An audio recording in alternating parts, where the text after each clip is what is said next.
Toxic shame lives deep within the mind, convincing a person that they are fundamentally flawed or unworthy. Unlike guilt, which focuses on actions, shame attacks identity itself. This emotional poison silently shapes thoughts, confidence, and relationships while remaining hidden beneath the surface. People carrying toxic shame often fear being fully seen by others. The mind hides weaknesses, emotions, and imperfections to avoid rejection or judgment. This constant emotional hiding creates exhaustion, because maintaining a false image requires endless mental and emotional effort. Toxic shame feeds on harsh self-criticism and negative inner dialogue. The mind constantly replays mistakes, failures, and painful memories, turning them into proof of personal unworthiness. Over time, these repeated thoughts become internal beliefs that feel impossible to escape. Shame creates emotional isolation by convincing the mind that connection is dangerous.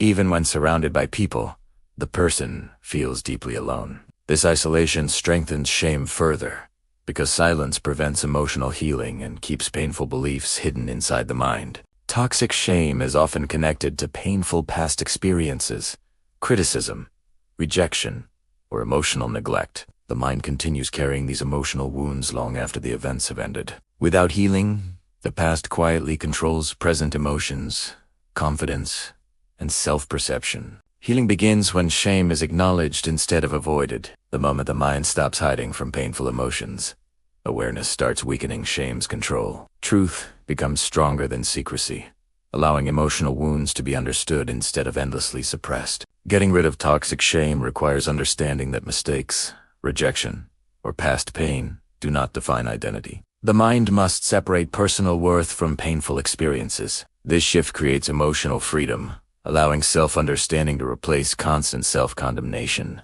Self-compassion is one of the strongest antidotes to toxic shame. The mind heals when it learns to respond with understanding instead of cruelty. Treating oneself with patience and emotional honesty weakens shame and rebuilds inner emotional strength gradually over time. Healing shame also requires safe emotional connection with others. Honest conversations and vulnerability reduce isolation and remind the mind that imperfection is part of being human. Connection breaks secrecy, and secrecy is where toxic shame survives and grows strongest. Getting rid of toxic shame does not happen instantly, but every moment of honesty weakens its power. As the mind accepts itself more deeply, emotional peace begins returning. Freedom grows when shame no longer controls identity, thoughts, or the ability to feel worthy and connected.